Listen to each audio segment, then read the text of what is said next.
Take out a bill, any bill. Hold it up to the light and really look at it. It is a piece of paper worth, as paper, almost nothing. And yet it moves houses, feeds families, ends and starts wars. The whole thing works on one word printed nowhere on it: trust. We treat this as modern. It is not. 700 years before a single dollar was printed, an empire on the other side of the world had already invented paper money, perfected it, run a continent on it, and then destroyed itself with it. This is the story of the first money made of nothing but a promise, and of what happens when the people making the promise cannot stop.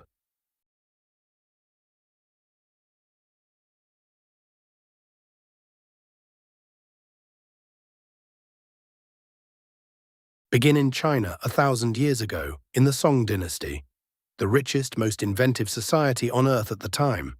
They had a money problem, and it was a strange one. They had too much money, and it was too heavy. Their coins were bronze and copper, round, with a square hole in the middle, so you could thread them on a string. A string of 1,000 coins was a standard unit. It was also a workout. To buy something valuable, a bolt of silk, a horse, a shipment of tea, you did not carry a purse, you carried a load. Merchants traveled with carts of coins, and the carts, not the goods, were the hard part of the journey. One region had it worse than anywhere: Sichuan in the west. For political reasons, Sichuan was cut off from the bronze supply and forced to use coins made of iron. Iron is cheaper than bronze, which means you need more of it to hold the same value. A lot more. The records are almost comic. A single bolt of cloth could cost 130 pounds of iron coins. To go shopping was to move furniture. When money itself becomes the burden, human ingenuity does what it always does. It looks for a lighter promise. The first step was older than the song, and it had a wonderful name. Back in the Tang dynasty, merchants who sold goods far from home faced the same nightmare in reverse, hauling their earnings back across the country through bandit country. So the government offered a service. Deposit your coins with the authorities here, take a certificate, travel light, and redeem the certificate for coins at your destination. They called it fakian, flying money. It was not money yet. You could not spend it in a market. It was a claim ticket, a receipt. But the idea had been planted, and it was a dangerous, beautiful idea, that the paper could travel in place of the metal, that a written promise could do the work of the thing it promised. Back in heavy, iron-cursed Sichuan, merchants took the next step, the real one.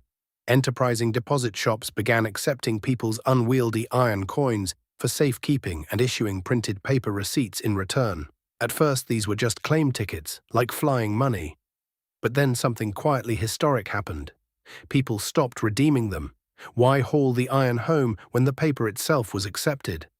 A merchant would take the note instead of the coins because he knew the next merchant would too. The paper began circulating on its own, valued not for the metal in a vault, but for the confidence of the person accepting it.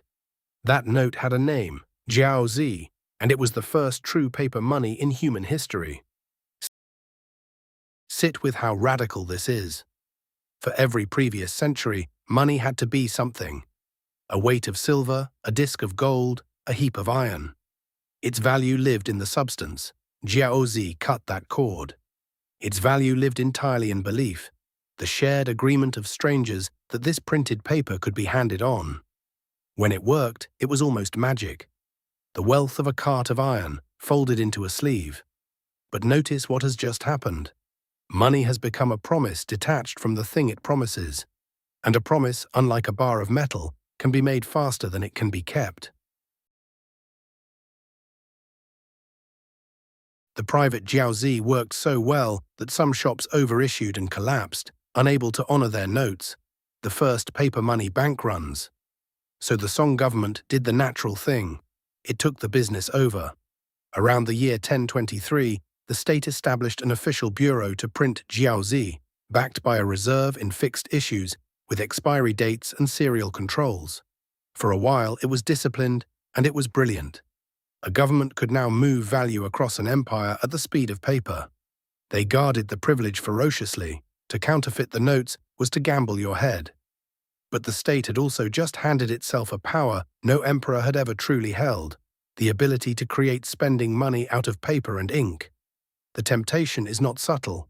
It is the same temptation that shaved Rome's silver, only now there is no silver left to shave. There is only the printing block and the question of whether anyone can resist it. 2.5 centuries later, the promise reached its height under the Mongols. Kublai Khan, grandson of Genghis, ruled China as the Yuan dynasty, and he did something no ruler had dared. He made paper the only money. His notes, the chow, were printed on the bark of mulberry trees, backed in principle by silver and silk held in the treasury. But here was the masterstroke of force. By imperial decree, every subject and every foreign merchant had to accept the paper at face value. To refuse it was a crime. To counterfeit it was death. For the first time in history, an entire continent-sized economy ran not on gold, not on silver, but on government paper and the emperor's command that it be believed. And for a time, a genuinely astonishing time, it worked. A traveler could arrive at the empire's edge, hand over gold and gems, and receive crisp notes accepted from Beijing to the borders of Persia. Taxes were paid in it, armies were paid in it, the Silk Road priced itself in it. The Khan had achieved the dream of every treasury that ever lived, a money that costs almost nothing to make and that everyone is required to want. The reserve of silver sat in the vaults as a quiet promise behind the paper. The only thing holding the whole marvelous machine together was discipline, the willingness to print no more notes than the promise could bear. One of those foreign travelers was a young Venetian named Marco Polo. When he finally came home and told Europe what he had seen, one detail stuck in people's throats more than any tale of jewels or cities. He claimed the most powerful ruler on earth paid for everything, with paper made from tree bark, and that his millions of subjects took it gladly. To a European whose kings scraped and fought over actual gold and silver, this was not wonder. It was obviously a lie. Money made of bark, wealth conjured by stamping mulberry pulp. For roughly 2 centuries, Europe filed Marco Polo's paper money among his exaggerations, a traveler's tall tale. They would not seriously attempt the same trick themselves for 400 years. The Chinese had not only invented the future of money, they had lived it so far ahead of everyone else that the truth sounded like fiction. You already know how this ends, because you have watched Rome do it, and because the temptation was built into the machine from the first note. The discipline did not hold. Wars are expensive, courts are hungry, and a government that can print money will eventually print money. The later UN rulers needed to fund campaigns and deficits, and the silver in the vaults no longer covered the paper in the streets. So they printed more and more. Each new wave of notes made every existing note worth a little less. The same silent theft as Rome's shaved coins, running now at the speed of a printing press instead of a mint. The result was the first great paper inflation in history, and it followed the script we now know by heart. Prices climbed, then galloped, then sprinted. People needed sacks of notes to buy what a single note once bought.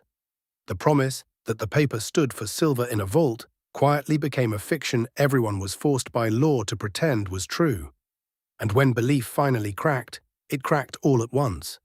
The notes became what they had always physically been: printed paper. The very money that helped hold the Yuan Empire together helped inflate it apart, and in 1368 the dynasty fell. The next dynasty, the Ming, tried paper again, and repeated the mistake almost exactly, printing their new notes into worthlessness within a few generations.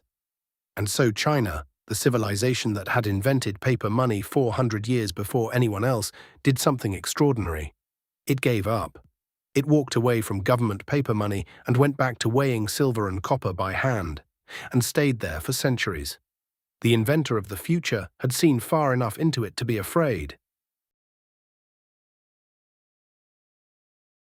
So the paper promise was not a modern invention, and neither was its most famous failure.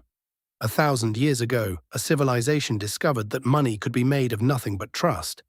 and discovered in the same breath that trust is the one thing a government can spend without ever seeming to. Everything since has been a variation on that Chinese lesson. The receipt that becomes money, the reserve that quietly empties, the promise printed faster than it can be kept. 4 centuries later, a young nation across the ocean would remember stories like this and refuse to print paper money for generations, terrified of exactly what you have just watched. That fear and the reckless printing that eventually overcame it is its own episode. But paper receipts were only ever half of the invention. Because while China was learning what a promise could do, a family of bankers in Italy was learning something even stranger: that you did not need to print money at all to create it. That you could lend money into existence with nothing but a ledger and a signature. That is where we go next. The birth of banking and the quiet accounting trick that still runs the world.